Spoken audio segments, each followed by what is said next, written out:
Alhamdulillah wassalatu wassalamu ala rasulillah Sayyidina Muhammad bin Abdullah wa ala alihi wa sahbihi wa man walah, amma ba'du.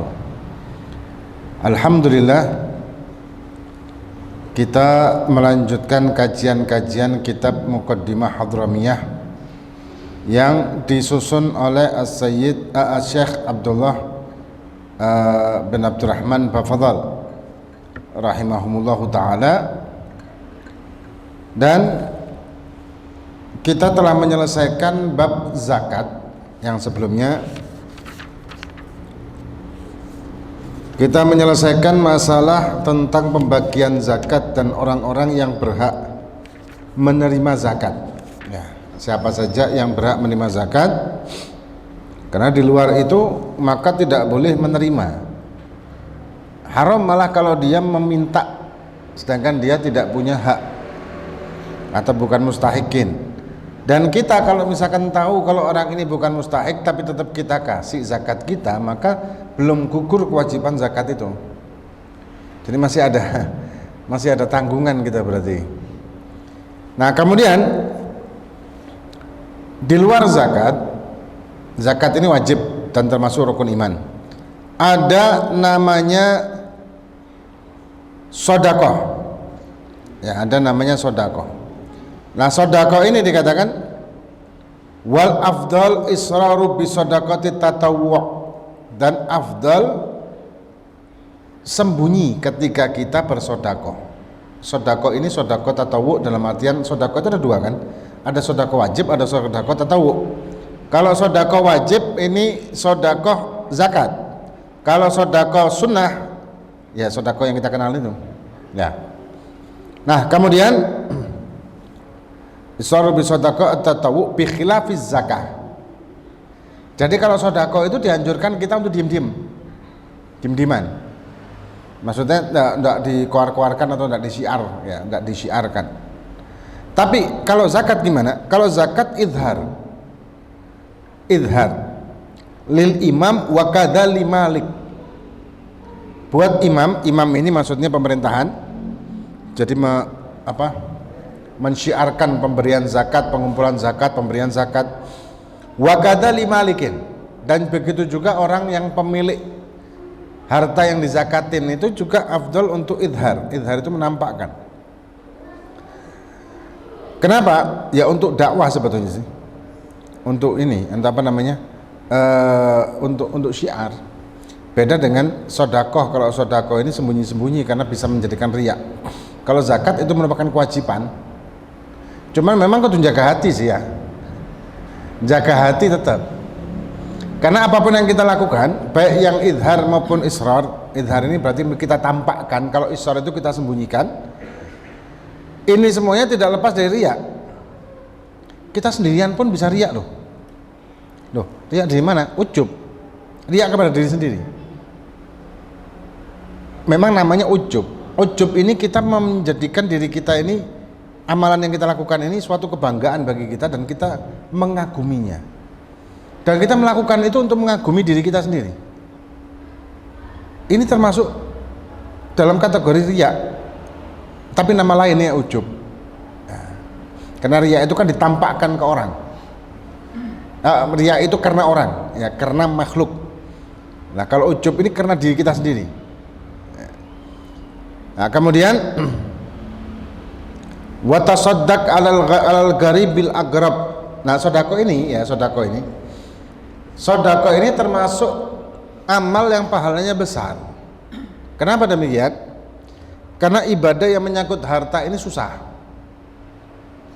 Bukan susah secara fisik ya, tapi susah karena umumnya orang itu mempunyai kepemilikan terhadap apa yang dia miliki itu dengan sangat kuat.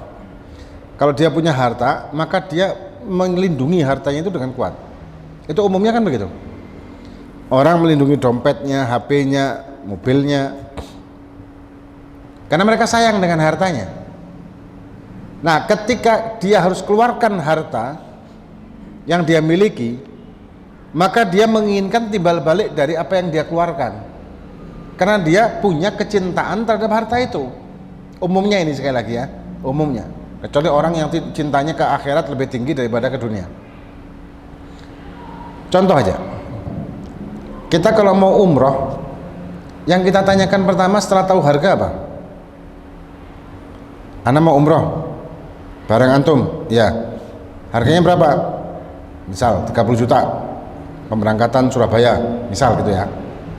Yang ditanyakan pertama apa? Siapa konsumennya? Fasilitas. Pesawatnya apa? Terus di sana makannya berapa kali? Hotelnya di mana? Dekat gak sama haram? Terus hadiah dapat koper apa berapa? Dapat koper? Dapat ini enggak? Dapat apa? Dapat apa? Yang ditanya fasilitas. Itu yang pertama, umumnya. Sekali lagi kita bisa bahas ini umumnya. Kemudian baru setelah itu yang ditanya nanti berapa kali ziarah. Nanti bisa ada pengajian enggak di situ? Nanti bisa diajarin cara untuk amal enggak? Untuk ibadah enggak? Ada kajian enggak? Ada ini. Itu kadang jarang ditanyakan. Jarang banget loh ditanyakan itu. Yang ada adalah yang saya dapat apa dalam hal dunia. Hotelnya enak enggak? Makanannya enak enggak? Padahal kalau kita melakukan ibadah umrah atau haji, kita ke Mekah atau ke Madinah, Masjidil Haram Mekah, Masjidil Haram Madinah ini, kita melakukan ibadah di sana, pahalanya kan luar biasa toh. Bahkan dalam riwayat ada yang mengatakan 100.000, riwayat lain 1 juta kali lipat. Kita sholat 2 rakaat di sini dengan 2 rakaat di sana 1 banding 1 juta kali. 1 juta kali lipat. Pahala yang istimewa.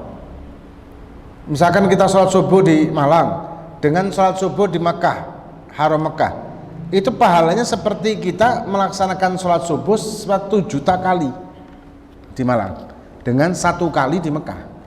Pahalanya kan luar biasa istimewanya. Tapi yang kita pikirkan bukan itu.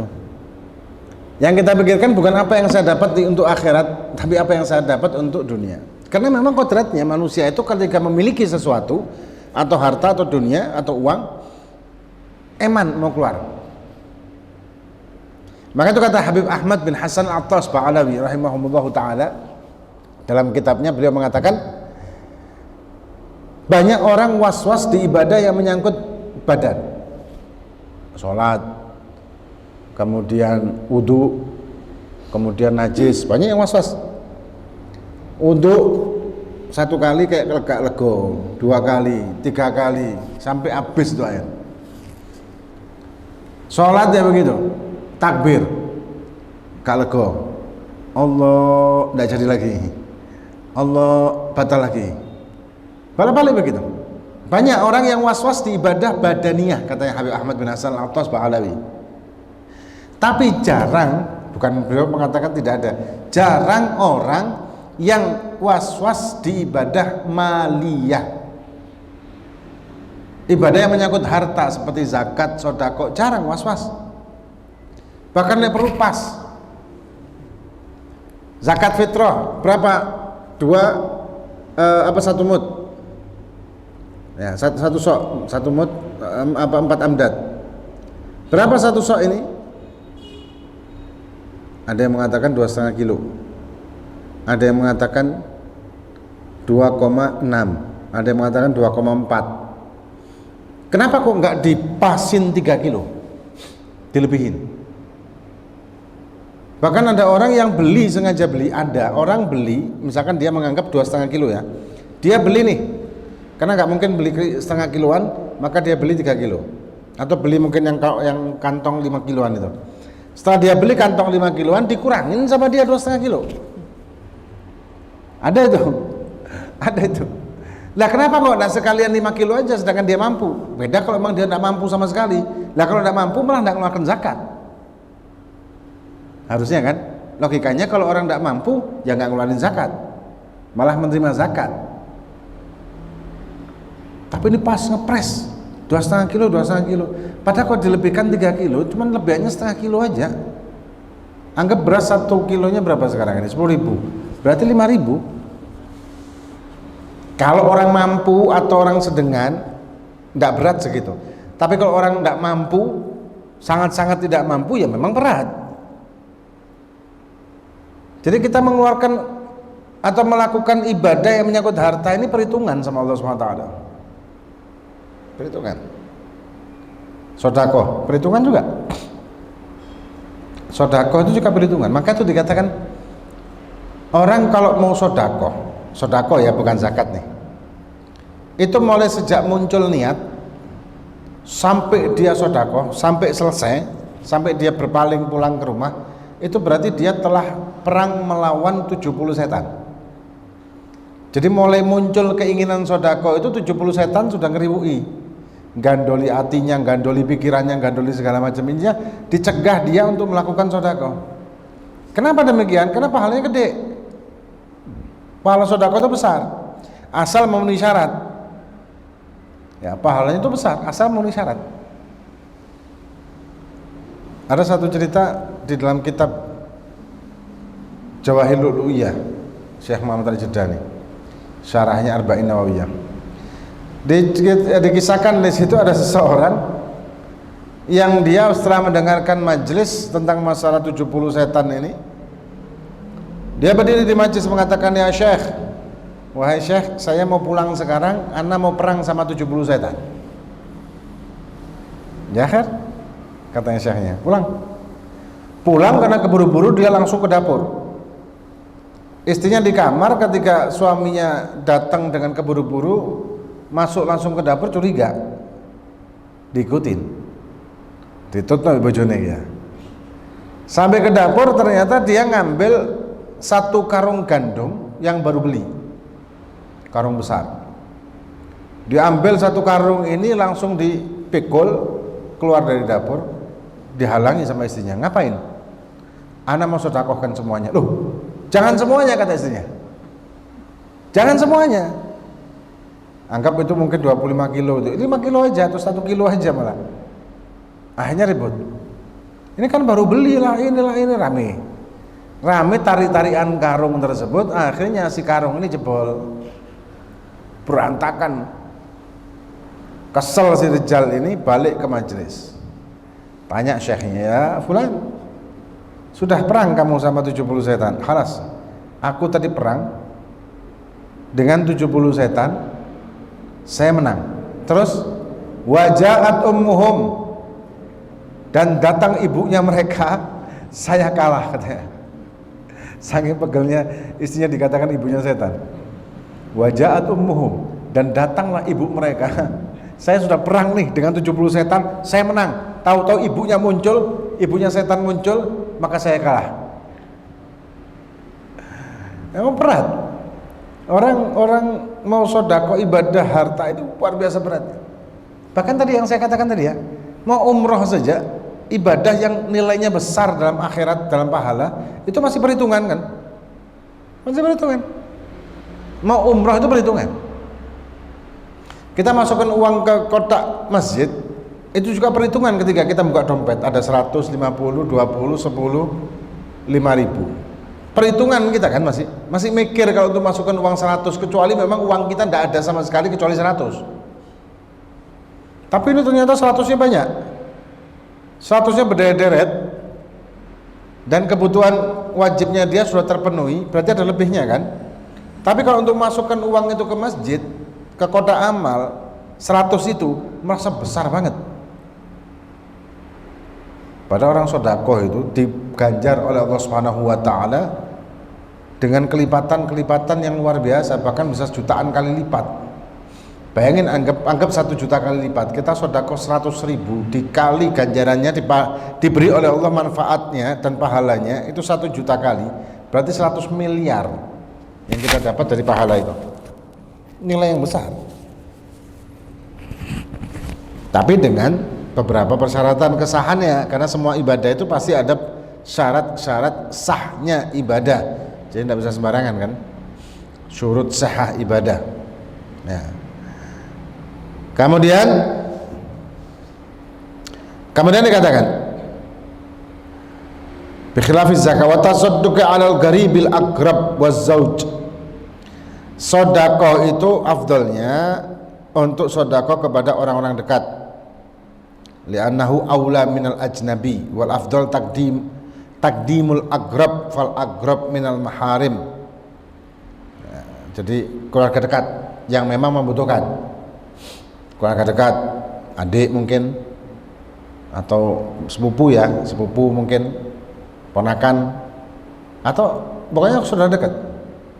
Karena subhanallah ketika kita tidak menghiraukan keluarga dekat kita yang membutuhkan sedangkan kita kelebihan, itu nanti kita kena balaknya nih di kehidupan kita nih. Ada saudara kita nih yang dia ini sangat-sangat membutuhkan dan kita malah fokus ke orang lain, sedangkan saudara-saudara kita lebih membutuhkan dari orang yang kita kasih. Itu nanti kita kena balak nanti, karena kita seperti orang yang mengacuh, memang bukan wajib, iya bukan wajib, tapi kan lebih utama orang-orang dekat kita dulu, baru kemudian lebihnya. Kecuali kalau kita punya orang dekat-dekat kita, orang-orang yang mahram dengan kita, saudara-saudara kita ini sudah kecukupan, maka kita lebihkan ke orang-orang yang lain di luar itu. Ya, kemudian wazauj, suami bagi istri yang memang punya ini. Istri kalau kaya tidak wajib untuk memberi nafkah. Suami miskin tetap wajib memberi nafkah. Ya, jadi nafkah ini mutlak kewajiban untuk suami. Kalau istri sama sekali tidak ada kewajiban untuk memberi nafkah, walaupun istri lebih kaya daripada suami. Ini hukum Islam. Tapi kalau istri tadi itu memberi sodakoh kepada suami, itu bukan nafkah, tapi hadiah atau sodakoh, dan pahala besar juga. Walaupun mungkin langka kalau gini ya. Ada enggak sih? Hah?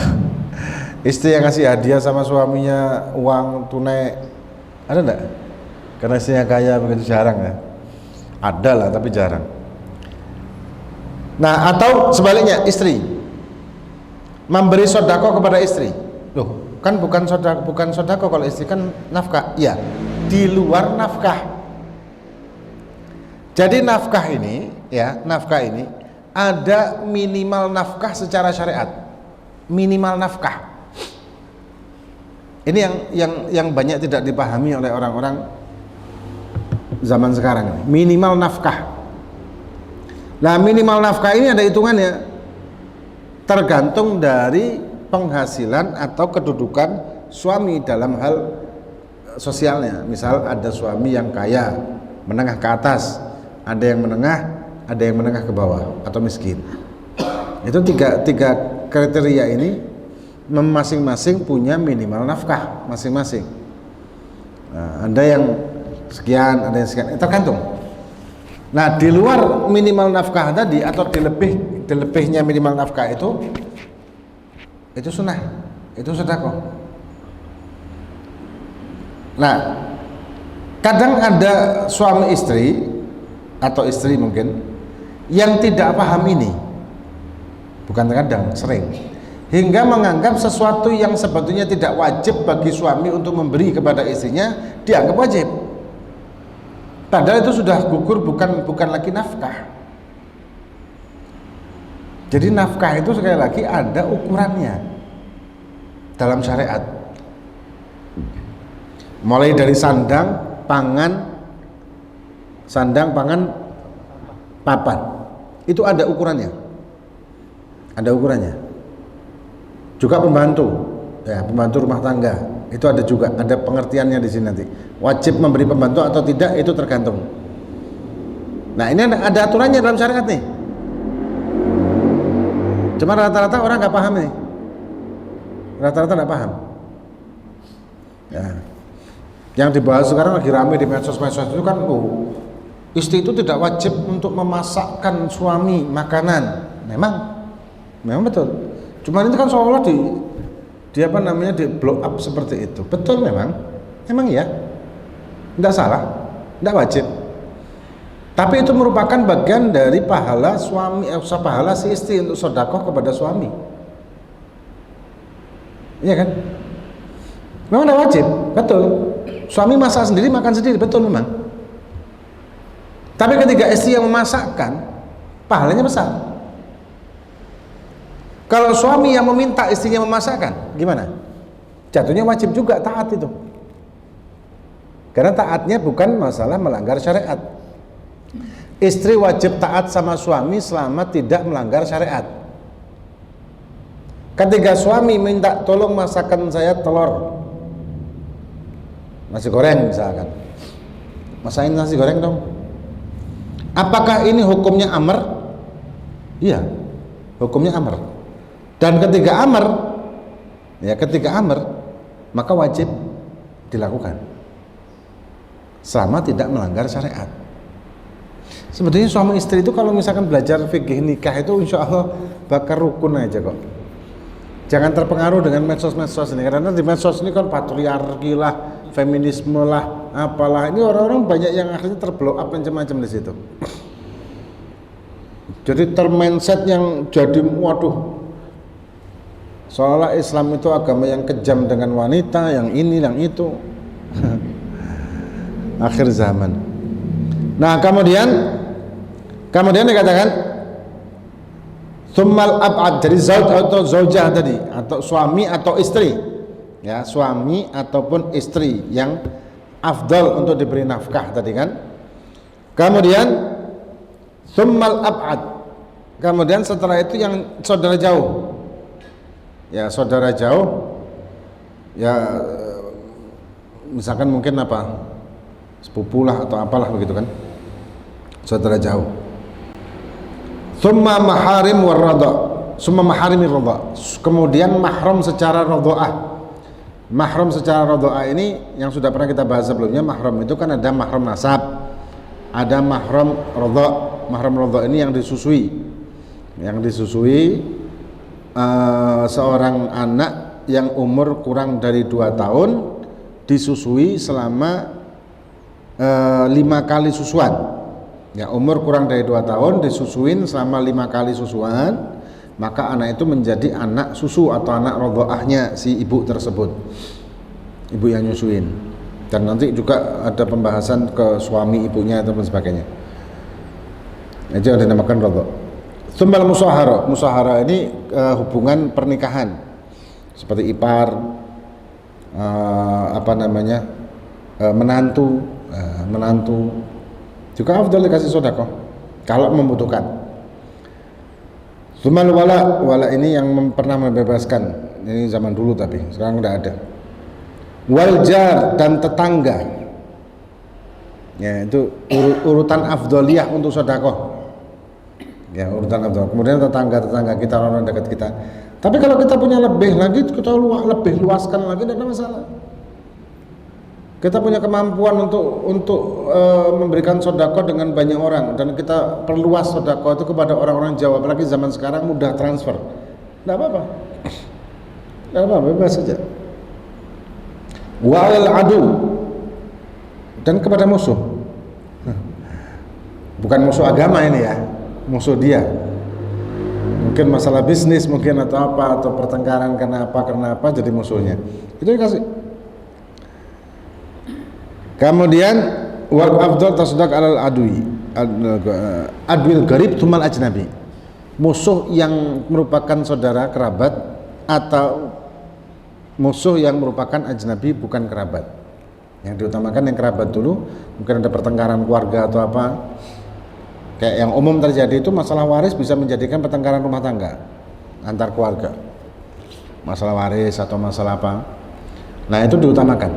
Kemudian musuh-musuh yang mungkin ada permusuhan dengan dia tapi bukan mahram, seperti ajnabi, orang asing atau teman atau apa. Wa ahlul khairi wal muhtajin, dan orang-orang baik, orang-orang minas shalihin. Ya. Bahkan Ibnu Mubarak mengatakan ya khussu talabatal ilmi bi sadaqatihi. Imam Al-Imam Abdullah ibn Mubarak mengkhususkan dia untuk santri-santri, sedekahnya dia diberikan kepada santri-santri. Ini Abdullah bin Mubarak. Jadi ahli khair, kemudian ahli khair wal muhtajin. Ahli khair orang-orang saleh, orang-orang baik, ahli masjid, orang ini Itu kita kasih.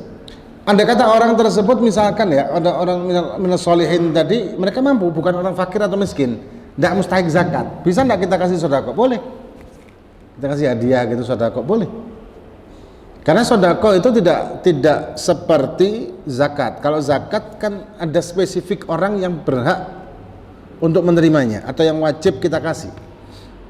Kalau sodako itu bebas. Sodako itu bebas kita kasih ke siapa saja. Nah, dan Imam Suyuti mengatakan dalam satu kitabnya, untuk ganjarannya itu tergantung kepada siapa kita kasih. Kelipatan ganjaran. Jadi kalau orang ini spesifikasinya orang seperti ini, maka ganjaran yang diterima sekian kali lipat. Yang seperti ini sekian kali lipat. Bahkan santri-santri, orang-orang pelajar-pelajar talabul ilm pondok-pondok ini atau majelis-majelis ilmu itu juga pahalanya lipatannya lebih tinggi lagi dan seterusnya. Dan juga asal memberikan zakat itu dari yang halal. Yang halal, jelas halalnya, dan kita berikan kepada orang yang kita tahu orang ini tidak akan menggunakan untuk yang haram. Misalkan kita kasih sodakoh itu kepada orang-orang, termasuk zakat juga sama, ke orang-orang yang kita yakin orang itu akan menggunakannya untuk minum khamr, untuk narkoba, ya kita tidak boleh ngasih. Yang lucu yang pernah kita sampaikan di sini, kita pernah cerita di sini. Ada seseorang yang nanya, kalau dia korupsi 500 juta. Korupsi 500 juta. Kemudian yang 250 juta dia sodakohkan. Anggap kata dia, anggap pahalanya 10 kali lipat sodakohnya itu. Berarti yang 250 juta dia dapat pahala berapa? 2,5 M. Korupsinya tadi 500 juta. Berarti saya susuk ganjaran 2 M. Iya kan? Betul enggak? Jadi yang 250 juta disedekahkan ke masjid, ke mushola, pondok pesantren, atau lek bahasa Madurane nyabis nang kene ulama nyabis. Ya. Dibuat nyabis ke kiai, ke habaib, ke ustadz, ke ulama. Berarti pahala yang saya terima kan berarti 10 kali lipat, misalkan contoh itu paling kecil. Maka saya dapat pahalanya 2,5 miliar, sedangkan saya tadi korupsi 500 juta. Berarti saya masih sosok 2 miliar dan bersihlah harta yang 250 juta sisanya. Kalau secara logika benar, logika loh ya, masuk akal. Ana jawab seperti perkataannya Al-Imam Al-Habib Abdullah bin Alwi Al-Haddad Ba'alawi rahimahumullah, seperti antum ini seperti mencuci najis dengan air kencing. Duh, maksudnya gimana?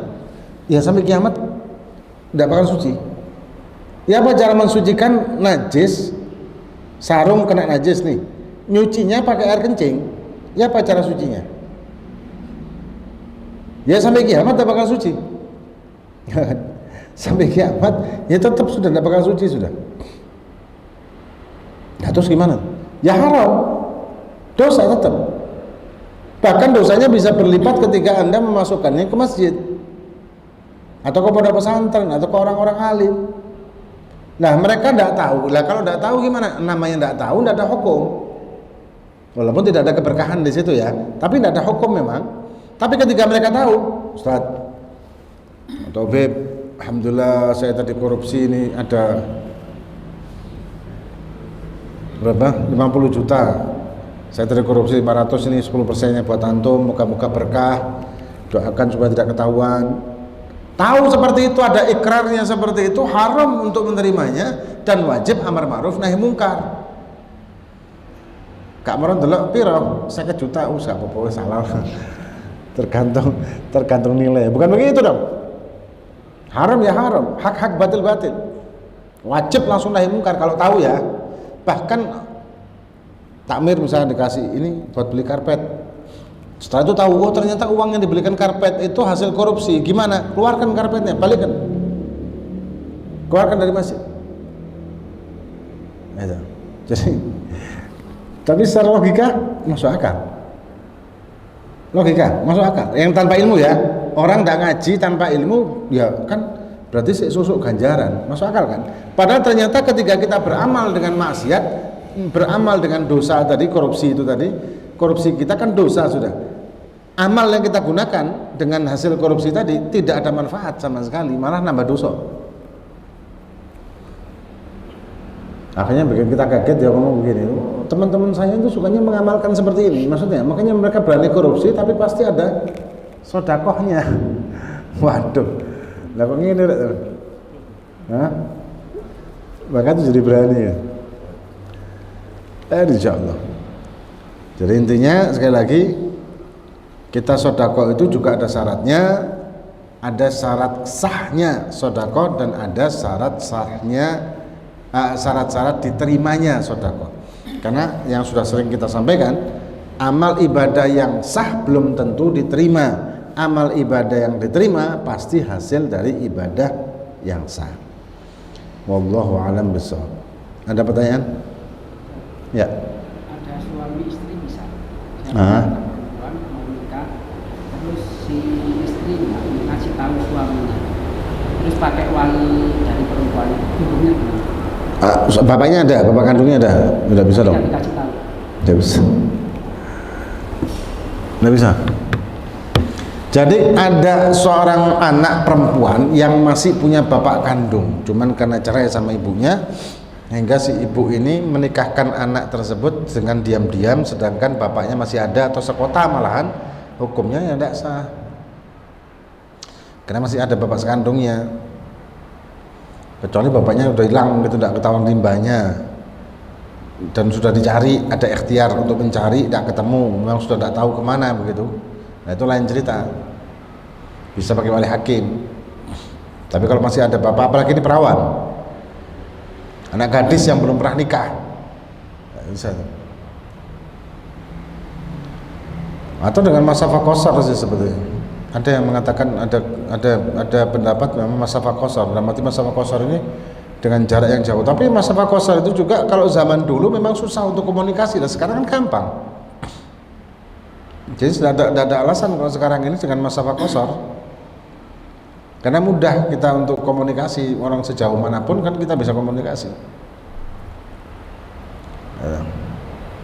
Ada lagi?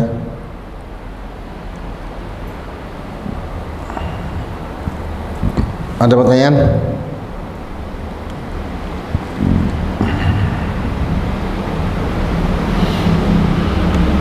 Hah?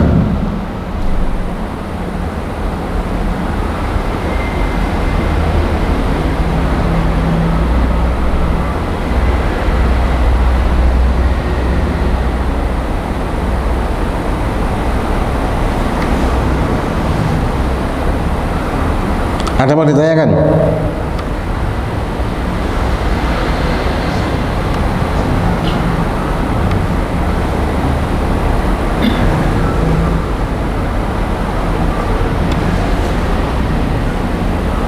Masalah seorang yang bertangga terus suaminya juga nggak mampu, harusnya mampu, wajib Zakat. Kalau zakat fitrah, suaminya tidak mampu tapi istrinya mampu, apakah tetap wajib sang suami mengeluarkan zakat? Kalau tidak ada yang dikeluarkan, tidak ada harta untuk mengeluarkan zakat fitrah tersebut, ya nggak wajib. Pada hari lebaran dan malamnya ya, hitungannya itu pada hari lebaran dan malamnya. Apakah si istri wajib untuk mengeluarkan? Enggak. Tapi kalau si istri itu ngasih kepada suaminya, kemudian suami yang mengeluarkan, itu lebih baik. Boleh. Tapi dalam hal ini tidak ada kewajiban.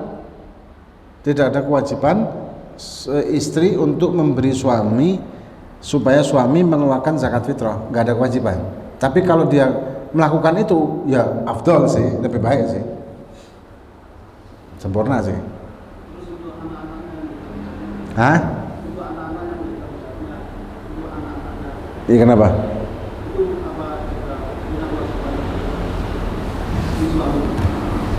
Kewajiban zakat? Iya, kalau dia mampu.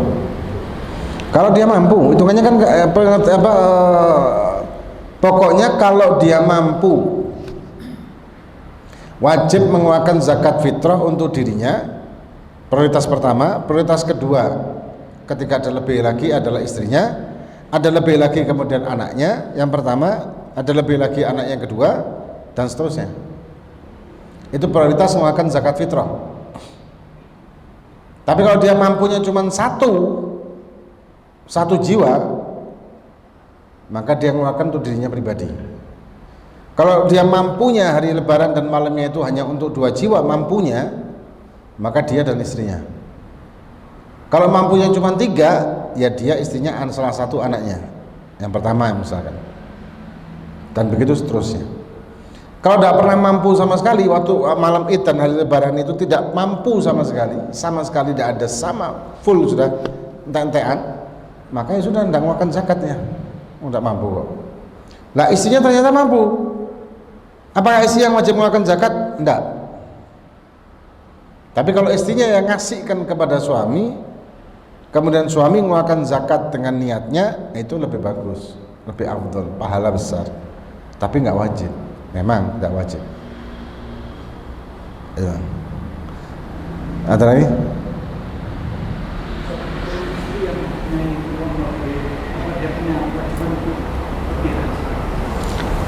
Apakah si istri itu punya kewajiban untuk masalah haji? Seorang wanita yang setelah mampu dan memenuhi syarat untuk berangkat haji, apakah dia wajib haji? Ya, selama ada izin dari suami dan berangkatnya tidak menjadikan fitnah, dalam arti berangkat sendiri gitu, tidak boleh dengan mahramnya atau dengan suaminya, tapi tetap kembali ke izin suami. Izin suami. Istri enggak ada. Cuman kalau suami tidak mengizinkan istri melakukan ibadah itu kayak aneh ya. Perlu diruqyah. Tapi ya kadang-kadang ada sih pengajian-pengajian yang tidak layak dihadiri. Misalnya ya, pengajian majelis yang campur laki perempuan dengan rute jauh luar kota, dan dia berangkat sendiri si perempuan ini kan tidak layak. Apa gunanya? Apa yang dia dapat? Dia malah tidak dapat pahala, di situ malah dapat dosa. Atau maulid yang ya macam-macam lah sekarang ini. Ada maulid yang pakai joget, perempuan-perempuannya joget dengan joget yang bisa menimbulkan syahwat. Ada kan? Viral itu di YouTube dan sebagainya. Kalau dikatakan lakinya loh itu kan pakai jilbab, tidak mungkin syahwat, ini perlu diperiksakan. Walaupun perempuan jilbaban tapi jogetnya erotis kayak seperti itu, coba lihatlah. Lek sampai tidak syahwat, agak-agak periksa. Bahaya itu. Jangan-jangan belok. Hah? Nah kayak gitu gimana dihadirinya? Tidak boleh dong. Tidak boleh. Malah ya kayak tadi ya, hampir sama dengan sodakoh pakai uang korupsi. Hampir sama. Hadir majelis maulid tapi dengan melakukan perbuatan maksiat haram di situ, hampir sama. Kadang orang punya pemahaman kan begitu, tidak apa-apa melakukan dosa, yang penting maksiatnya yang penting taatnya juga seimbang. Anak kemarin itu di Kalimantan. Anak di Kalimantan itu kan suka masuk ke pelosok-pelosok memang. Dari pelosok. Suatu ketika kita masuk ke pelosok ini yang sudah tidak bisa pakai mobil, bahkan desanya itu di atas air. Jadi kita lewat pakai jembatan papan. Jalannya itu di atas jembatan papan, setengah akrobat gitu sudah. Ramai di situ, ramai yang penduduk desanya itu. Ada majelis maulid. Nah, sahibul majelis ini punya rumah yang di depan itu majelis panjang, rumah itu panjang. Depan majelis yang belakang itu sungai. Untuk transportnya sana itu kan sungai, Bang. Di situ ada tambang batu bara juga. Nah, di depan ini kita majelis banyak yang hadir. Setelah selesai majelis ini cerita anak-anak, setelah selesai kita pulang. Ternyata di belakang itu, di rumah yang sama, jadi rumahnya panjang, depan ini majelis, belakang ini kafe. Kafenya bukan kafe-kafe, ya kalau kafe-kafe gini kan ada masalah sih, kafe kopi atau enggak. Kafe itu yang dimaksud di sini adalah kafe-kafe remang-remang itu. Ada perempuan-perempuan yang ini ya, dan ada kamar-kamar juga untuk disewakan, sewa jam-jaman, sama ya wis ini. Tak bilang ini bainal jannati wan nar ya, surga neraka. Yang punya satu orang, yang punya satu orang, ya apa tuh? Yang punya satu orang, dia punya majelis, punya juga maksiat, ada pelacurnya apa segala. Gimana tuh? Hah? Bahkan kan anak sama rombongan anak-anak muda, anak-anak majelis, anak sana majelis. Kita kemana-mana sama mereka ini. Cerita mereka ini, kan mereka duduk di luar. Kita ditawarin, diomongin. Kalau kamu mau gratis kamu, soalnya yang punya yang undang kalian ini. Bayangin, hah? Udah habis pikir deh. Hah? Jadi gimana dong majelis maulidnya? Dia bikin Masya Allah gede-gedean tuh. Gimana tuh? Ya sama kayak tadi, korupsi tapi itu sedekahnya. Insyaallah. Ada lagi? Masalah izin suami istri mengikuti arisan tapi tanpa Tidak boleh. Harta istri itu milik istri. Suami tidak punya hak atas harta istri. Tapi si istri wajib, ada ulama menetapkan bahwa istri wajib hukumnya untuk memberitahu suami kalau dia menggunakan uang itu. Dan suami memang hanya mengetahuinya tanpa dia bisa hak veto gitu ya. Maksudnya suami bisa menggunakan, nggak bisa menggunakan, tapi suami hanya bisanya untuk menerima izin dan dia mengawasi saja ini pakai apa nih. Kalau dipakai untuk mubadir nggak boleh, melarang, hanya itu aja untuk kebaikan ya, tapi tetap wajib izin. Jadi harta istri itu milik pribadi istri, tapi ketika istri menggunakan izin suami. Tapi suami tidak bisa cawe-cawe dengan harta istri tersebut karena tidak punya hak. Beda dengan harta suami. Kalau harta suami ada, bukan semua harta suami, ada bagian harta suami yang milik istri. Dalam arti nafkah itu, bukan semua. Nah di medsos itu ada pengertian begitu, semua harta suami milik istri. Wah bangkrut itu suami. Bukan dong, harta suami ada bagian yang wajib untuk istrinya. Dalam hal ini adalah nafkah, dan nafkah itu ada minimal wajibnya. Ya minimal nafkah yang wajib itu ada. Nah. Ada lagi?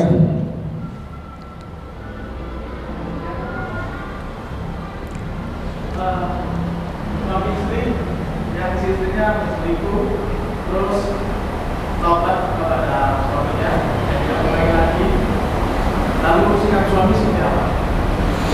Ketika istri selingkuh, kemudian dia tobat si istri tersebut, apa yang harus dilakukan oleh sang suami? Sebetulnya itu kembali ke pribadi. Kalau suaminya lapang dada dan dia yakin istri itu sudah benar-benar tobat, ini secara sosialnya ya terserah si suami sih sebetulnya. Tapi kalau si suami tersebut merasa dia tidak mampu untuk menghilangkan bayang-bayang dikhianatin sama istrinya, ya lebih baik dilepaskan dengan baik-baik supaya tidak menimbulkan masalah di kemudian hari. Kalau hukum syariatnya bagaimana? Kalau hukum syariatnya memang terserah suami juga kembali. Kecuali kalau si istri itu tidak mau tobat dan tetap dia main dengan laki lain, entah chattingan kah atau apa begitu, punya hubungan dengan laki-laki lain, dan si suami sudah menegur berkali-kali, nah ini ceraikan. Dalam syariatnya begitu. Kenapa? Karena tanggung jawab sang suami ini tanggung jawab sang suami ini terus menerus selama ada ikatan pernikahan. Kalau si istri itu melakukan dosa, di samping istri dosa, suami pun mendapatkan dosa kalau dia tidak bisa mencegah. Kalau si istri itu tetap ngeyel maksiat, ya sudah, ganti baru, tukar tambah. Nah, tapi kalau si istri sudah tobat gimana? Nah, kalau istri tobat, kembalikan ke hati suami. Mampu enggak? Lapang dada enggak dia untuk menerima masa lalu tersebut? Kalau dia merasa yakin dia mampu, ya bismillah. Sambil tetap dia jaga ya pasti ya. Tapi kalau dia merasa tidak mampu, ya segera dihentikan aja. Karena kalau berlarut sedangkan suami merasa tidak nyaman, seiling-ilingan gitu kan, karena hati kan tidak bisa dipaksa.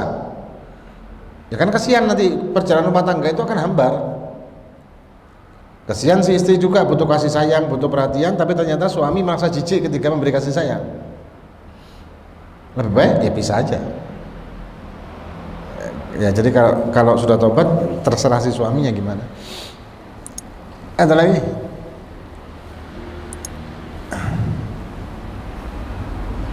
Udah. Wallahu a'lam bishawab.